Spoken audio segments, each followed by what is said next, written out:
ये भारतीय जनता पार्टी की संगठनात्मक बैठक है और इसमें हमारे जो पूरे देश भर में जो प्रशिक्षण के कार्यक्रम चले हैं और बड़े स्तर पर हमारे बूथ का, हमारे मंडल का, हमारे शक्ति केंद्र का और ज़िले का और प्रदेश का, इस प्रकार से ये पूरे देश भर में प्रशिक्षण होने हैं। और आज से हरियाणा प्रदेश के भी 72 मंडलों के प्रशिक्षण के कार्यक्रम शुरू हुए हैं। कभी सपनों को हालात रोक देते थे, लेकिन अब बदल रहा है हरियाणा। लखपति दीदी योजना ने दिया महिलाओं को नया सहारा। अब लाखों बहनों की सालाना आय 1 लाख से ऊपर पहुंच रही है। इस योजना से मैंने एक छोटा सा बुटीक खोला है, जिससे मुझे लाभ हुआ है। मैं नायब सिंह सैनी सरकार का धन्यवाद देना चाहती हूँ। ड्रोन दीदी योजना ने गांव की बेटियों को दी तकनीक की उड़ान।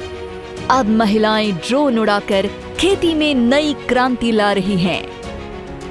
लाड़ो लक्ष्मी योजना ने बेटियों का भविष्य बनाया सुरक्षित। हर महीने बेटियों के खाते में 2100 रुपए की राशि सीधे पहुंच रही है।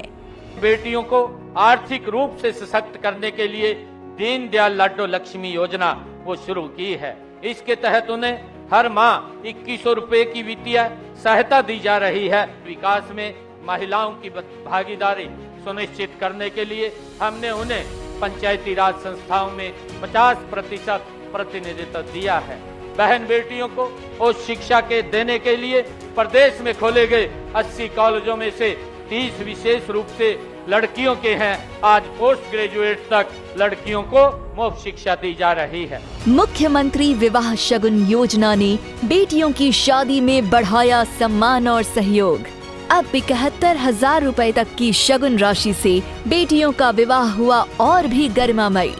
जब महिलाएं आत्मनिर्भर हों और बेटियां सुरक्षित, तभी सशक्त होगा हरियाणा। और वो 24 घंटे के प्रशिक्षण रहेंगे और उसमें जो हमने 7 विषय रखे हैं और अलग अलग वक्ता अलग अलग विषय को लेके जाएंगे। प्रशिक्षित कार्यकर्ता भारतीय जनता पार्टी के सरकार की और पार्टी के विचार को लेके जनता के बीच में अच्छे से बात रखने की ये training programme Bharatiya Janata party का है। सर, वही जिस तरीके से राज्यसभा उम्मीदवार की आपकी तरफ से घोषणा कर दी गई है, लेकिन एक निर्दलीय ने जिस तरीके से फॉर्म भरा है, किस तरीके से आप देखते हैं नामांकन प्रक्रिया में? अब हरियाणा के अंदर 3 उम्मीदवार जो है वो हो गए हैं, कैसे देख रहे हैं? क्योंकि कांग्रेस कह रही है कि खरीद फरोख्त कहीं ना कहीं बीजेपी करती आई है। वो जो तीसरा उम्मीदवार है निर्दलीय उम्मीदवार है।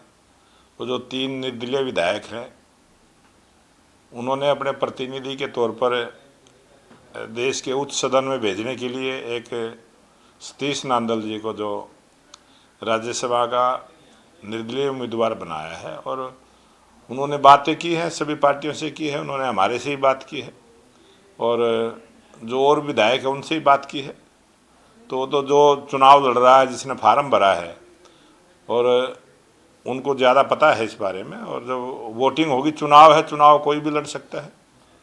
चुनावी की प्रक्रिया को पूरी करते हुए और उन्होंने नॉमिनेशन भरा है, उसमें तो चुनाव का लड़ने का अधिकार है। जिन 10 विधायक है जिसको हस्ताक्षर करके फार्म भरवाने का काम करते, वो राज्यसभा का चुनाव लड़ सकते हैं। सर, अंक गणित क्या कहती है कि दोनों जो राज्यसभा है वो बीजेपी को मिल सकती है? ये राजनीतिक बातें हैं और अंक गणित, और इसमें तो गणित पता नहीं कौन से गणित क्या हो जाते हैं।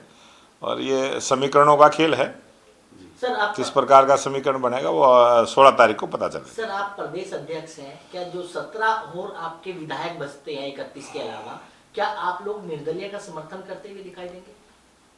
मैंने पहले भी कहा था, अगर कोई निर्दलीय आता है, हमारे पास जो 17 वोट बची हैं वो 17 वोट कांग्रेस को हम देने वाले नहीं हैं। कांग्रेस से हमारी सीधी लड़ाई है और कांग्रेस को हराने के लिए अगर कोई निर्दलीय आया है तो ये तो एक स्वाभाविक सी बात है कि हम अपनी वोट को निर्दलीय को ही देने वाले हैं, कोई हम दूसरे कांग्रेस को देने वाले नहीं हैं। एक सर रैपर है बादशाह, उसको लेकर जिस तरीके से उसने हरियाणा की जिंद रोडवेज पे लड़कियां डांस कर रही हैं, और एक रैपर गाना गाया है जिसमें आपत्तिजनक भाषा का इस्तेमाल किया गया है लड़कियों के लिए। कैसे देख रहे हैं आप? हरियाणा पुलिस ने लुकआउट नोटिस जारी कर दिया है। ये वो गाना मैंने भी देखा है, मैंने भी सुना है, वो वीडियो भी देखी है, और उसमें हरियाणा की बस को जिस प्रकार से, और हरियाणा की बस के साथ साथ जो हमारा स्कूल की ड्रेस में जो लड़कियों को दिखाया गया और जिस प्रकार के उसने शब्दों का प्रयोग किया है, मैं ये मानता हूँ ये बेहुदापन है, खुला बेहुदापन है, और ये मर्यादाओं को भंग करने वाला है। और जो हरियाणा सरकार ने जो फैसला लिया है, मैं उसका भी स्वागत करता हूँ। ज़रूर इस प्रकार के जो अपनी टीआरपी बढ़ाने के लिए गलत शब्दों का प्रयोग करते हुए जिस प्रकार से बेहुदा सॉन्ग उन्होंने जो प्रदर्शन किया है वो निंदनीय भी है, और उसके खिलाफ कार्रवाई हो, कानूनी कार्रवाई उसके खिलाफ हो, ये अच्छी बात है। और जो भी कानूनी प्रक्रिया, जो पुलिस कार्रवाई, जो हरियाणा सरकार का जिस प्रकार से बयान आया है वो सराहनीय है।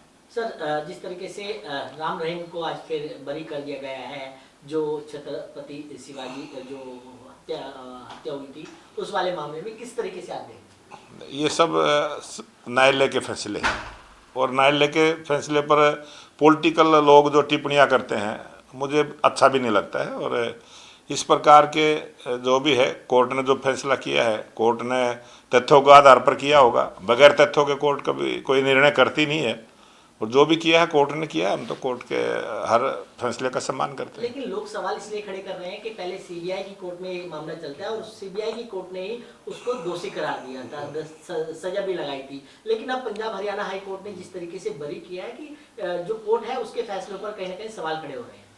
सवाल खड़े करने वाले लोग सवाल भी खड़ा करते हैं, लेकिन जो भी कोर्ट का फैसला है, जो माननीय न्यायालय के द्वारा जो फैसले होते हैं, वो बहुत लंबी एक प्रक्रिया है, तथ्यों के आधार पर फैसले होते हैं, और जो फैसला हुआ वो ठीक है।